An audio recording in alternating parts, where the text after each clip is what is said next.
Halo, Assalamualaikum warahmatullahi wabarakatuh. Kami dari kelompok 4 kelas 3 APC, program studi akuntansi sektor publik Politeknik Negeri Sriwijaya. Di sini kami akan menjelaskan materi tentang bagan akun standar. Sebelumnya, kami akan memperkenalkan diri kami terlebih dahulu.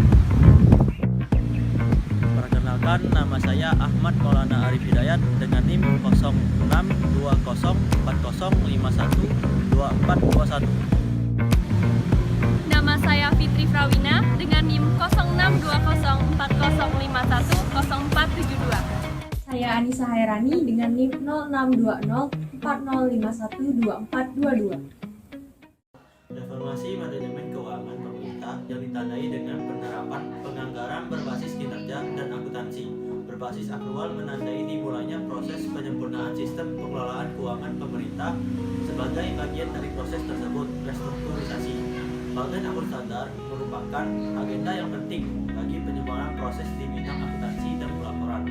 Dalam proses restrukturisasi tersebut diperlukan suatu single framework karakter tunggal pengembangan bagan akun standar yang akan menjadi dasar bagi penyempurnaan bagan akun standar.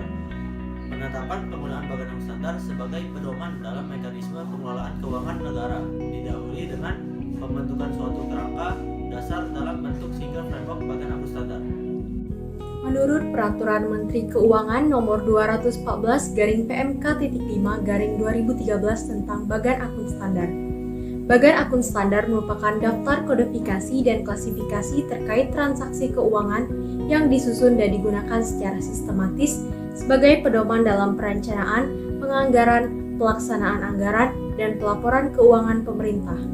Kodifikasi ini digunakan dalam sistem yang terintegrasi dengan menggunakan klasifikasi yang sama pada tahapan perencanaan, penganggaran, hingga pertanggungjawaban.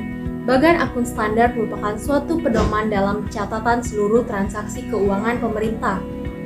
Pada pemerintah Indonesia, penggunaan bagan akun standar yang sama tidak hanya untuk tujuan pelaporan keuangan, tetapi juga untuk mekanisme penganggaran dan pelaksanaan anggaran, sehingga bagan akun standar pada pemerintah Indonesia mengintegrasikan klasifikasi anggaran dan akun ke dalam suatu wadah yang disebut badan akun standar. Manfaat akun dalam pemeriksaan. Penggunaan BAS yang konsisten sejak dari perencanaan hingga pelaporan membentuk sistem pengendalian yang baik, serta memenuhi unsur-unsur manajemen yang baik. Hal ini akan memudahkan pimpinan untuk mengambil keputusan terkait dengan keuangan maupun non-keuangan. Penggunaan BAS dengan tidak membedakan klasifikasi, anggaran, dan akuntansi, serta dalam pelaksanaannya, membantu memberi informasi kinerja ataupun capaian output atau outcomes, akan memudahkan aparat pengawas internal dan pemeriksa untuk melakukan pemeriksaan. Penggunaan badan akun standar. Bagan akun standar digunakan oleh Kementerian Negara atau lembaga dan bendahara umum negara untuk pedoman dalam 1. Rencana kerja anggaran kementerian lembaga atau rencana dana pengeluaran bendahara umum negara. 2. Penyusunan daftar isian pelaksanaan anggaran. 3. Pelaksanaan anggaran. 4. Pelaporan keuangan pemerintah pusat. 5. Proses validasi transaksi keuangan pemerintah pusat. Prinsip-prinsip dasar yang digunakan sebagai kerangka berpikir yang menjadi acuan penyempurnaan bagan akun standar antara lain: yang pertama, penggunaan satu bagan akun standar untuk pencatatan transaksi di kementerian lembaga atau lembaga selaku pengguna anggaran dan Kementerian Keuangan selaku bendahara umum negara. Yang kedua, penggunaan badan akuntan standar yang sama dalam proses pengelolaan keuangan negara yang terintegrasi mulai dari perencanaan, penganggaran, pelaksanaan anggaran, hingga pelaporan keuangan.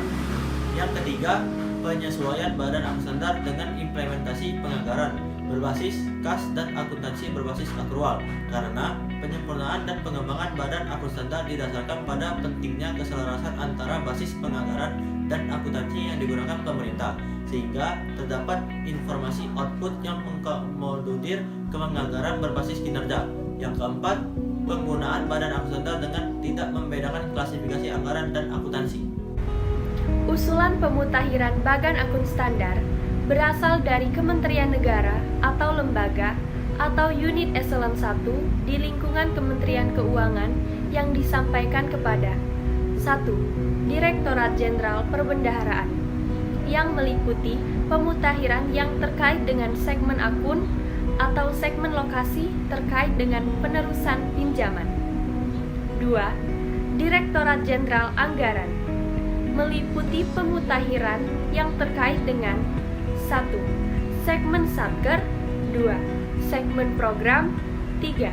Segmen output, 4. Segmen lokasi. Yang ketiga, ada Direktorat Jenderal Pengelolaan Utang yang meliputi pemutakhiran yang terkait dengan kode nomor register pada segmen dana. Direktorat Jenderal Anggaran atau Direktorat Jenderal Pengelolaan Utang melakukan verifikasi atas usulan pemutakhiran BAS. Setelah disetujui, kemudian menyampaikan persetujuan usulan pemutakhiran kepada Direktorat Jenderal Perbendaharaan.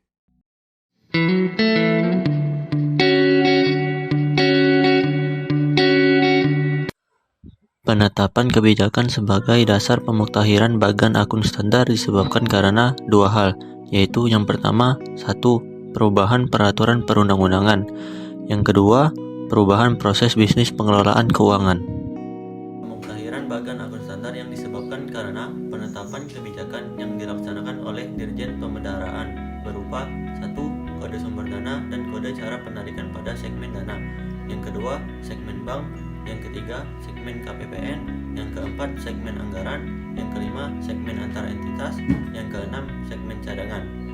Pemutakhiran bagan akun standar yang disebabkan karena penetapan kebijakan yang dilaksanakan oleh Dirjen Anggaran berupa 1. Segmen program. Yang kedua, segmen output. Yang ketiga, segmen kewenangan. Yang keempat, segmen lokasi. Penetapan kebijakan yang dilaksanakan Direktorat Jenderal Anggaran disampaikan kepada Direktorat Jenderal Perbendaharaan. Kemudian, Direktorat Jenderal Perbendaharaan melakukan analisis berdasarkan usulan pemutakhiran dan penetapan kebijakan. Jika disetujui, Direktorat Jenderal Anggaran melakukan pemutakhiran bagan akun standar. Jika tidak disetujui, Direktorat Jenderal Perbendaharaan mengembalikan usulan pemutakhiran untuk diperbaiki. Hasil pemutakhiran bagan akun standar sebagaimana yang dimaksud ditetapkan oleh Direktorat Jenderal Perbendaharaan. Penyusunan dan pengembangan kode akun dilakukan dengan ketentuan sebagai berikut. Yang pertama, akun neraca dengan kodifikasi. Diawali angka 1 untuk aset, diawali angka 2 untuk kewajiban, dan yang ketiga untuk ekuitas. Yang kedua, menggunakan akun yang sama untuk APBN, akun DIPA, akun komitmen, dan akun realisasi. Yang ketiga, menggunakan kodifikasi akun yang sama, diawali angka 4, baik untuk pendapatan LRA maupun pendapatan LO. Yang keempat, menggunakan kodifikasi akun yang sama, diawali angka 5 dan 6 untuk belanja atau transfer maupun beban. Yang kelima, menggunakan kodifikasi akun yang sama, diawali angka 49 dan 59 untuk pendapatan LO dan beban yang tidak akan terdapat pada pencatatan basis kas, seperti penyusutan, beban amortisasi, beban penyisihan piutang tidak tertagih. Yang keenam, menggunakan kodifikasi akun yang diawali angka 7 untuk pembiayaan. Dan yang ketujuh, menggunakan kodifikasi akun yang diawali angka 8 untuk transitoris.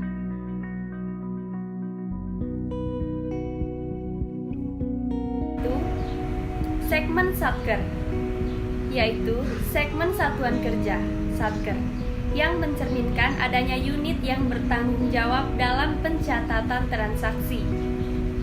Dengan adanya unit tersebut, segmen Satker menunjukkan kepemilikan transaksi dan keseimbangan akuntansi di level Satker. Kode Satker berupa 6 digit didasarkan pada pola pengkodean Satker yang menghubungkan kode Satker dengan atributnya.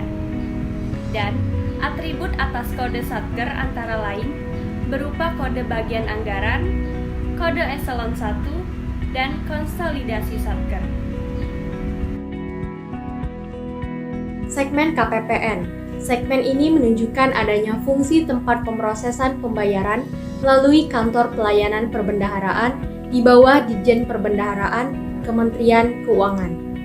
Kode KPPN menandakan pengelolaan kas berada dalam ruang lingkup perbendaharaan, sehingga menentukan tempat pembayaran dan sekaligus proses penerimaan kas dalam siklus APBN. Kode KPPN berfungsi untuk menghasilkan laporan arus kas yang dilakukan oleh masing-masing KPPN sebagai pengelola kas, menyusun laporan gabungan Satker yang ada pada masing-masing KPPN. Penentuan kode KPPN ini ditetapkan 3 digit numerik untuk memberikan informasi tidak hanya mengenai KPPN yang melaksanakan fungsi perbendaharaan untuk Satker-Satker dalam lingkup kerjanya, tetapi juga data mengenai Kanwil Ditjen Perbendaharaan dan Kantor Pusat Ditjen Perbendaharaan, sehingga terdapat link antara Kanwil dan KPPN di wilayahnya untuk memudahkan penyusunan laporan keuangan pada tingkat KPPN dan tingkat Kanwil. 3. Segmen akun. Segmen akun dibedakan menjadi beberapa kelompok, yaitu akun APBN, akun DIPA, akun komitmen, akun realisasi, dan akun transitoris.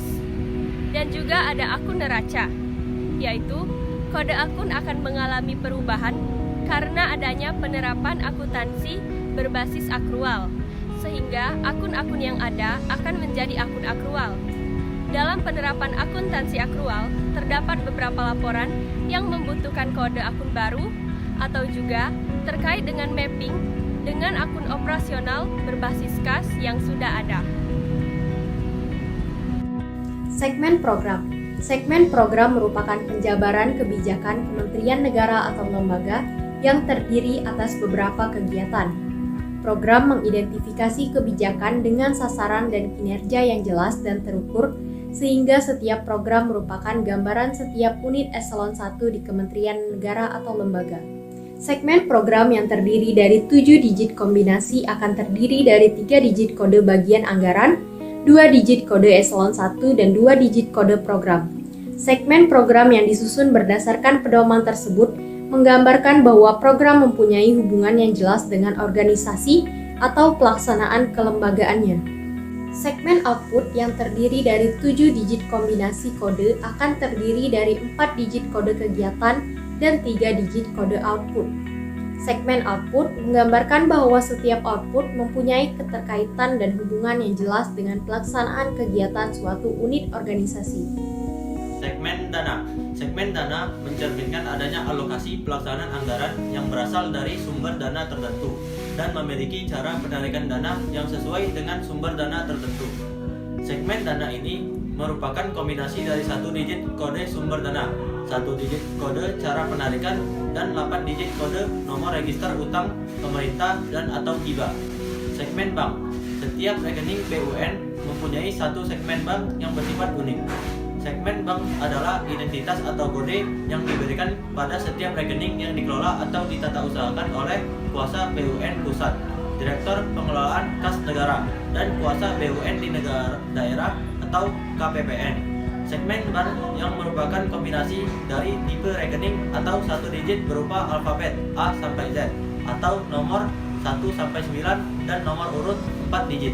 Rekening milik BUN dikelompokkan menjadi 3 tipe rekening, yaitu 1. Rekening BUN yang dibuka di Bank Indonesia atau Bank Umum atau POS. Yang kedua, rekening pengesahan, yaitu rekening pengesahan merupakan rekening dummy yang ditetapkan oleh KPPN dalam rangka pengesahan transaksi melalui sistem aplikasi terintegrasi.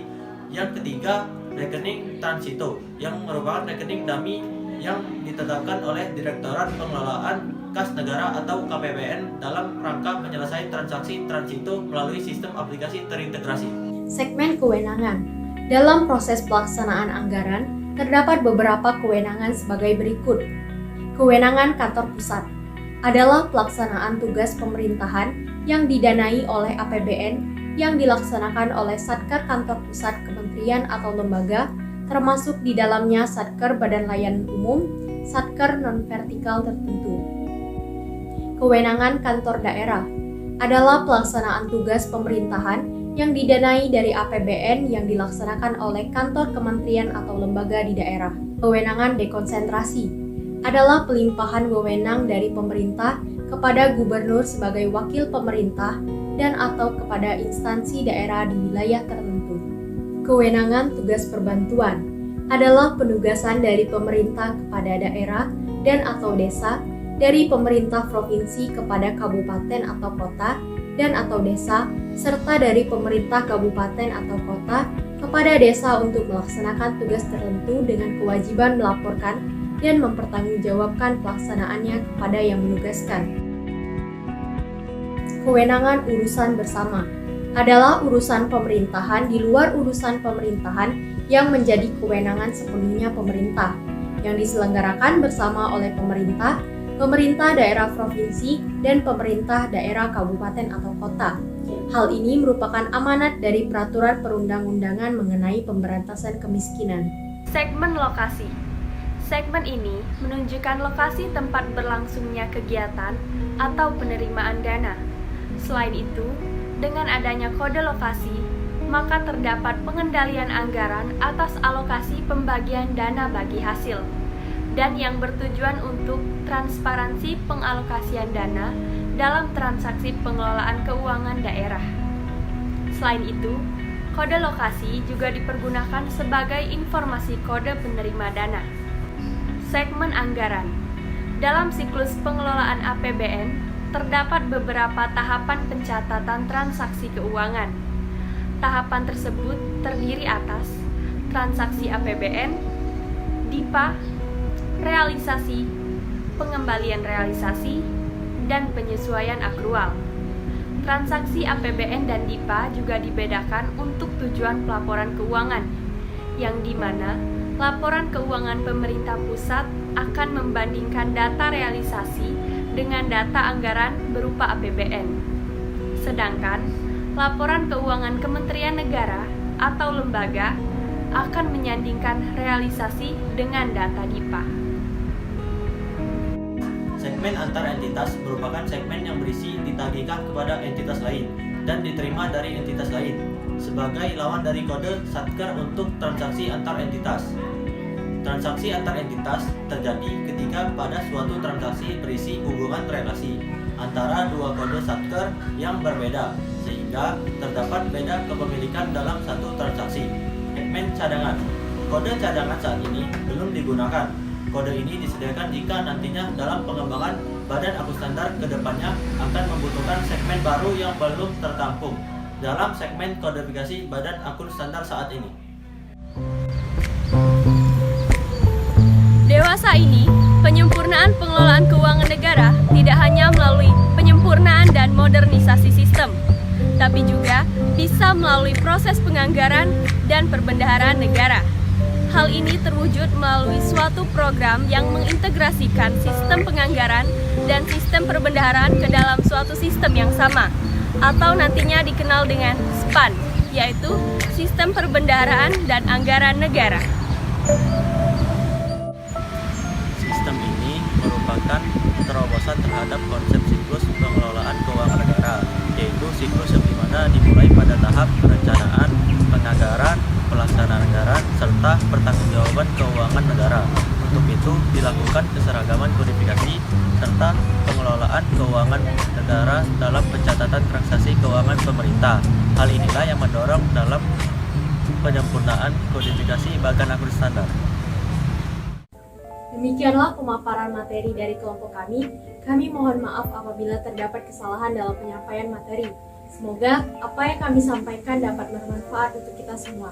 Terima kasih. Wassalamualaikum warahmatullahi wabarakatuh.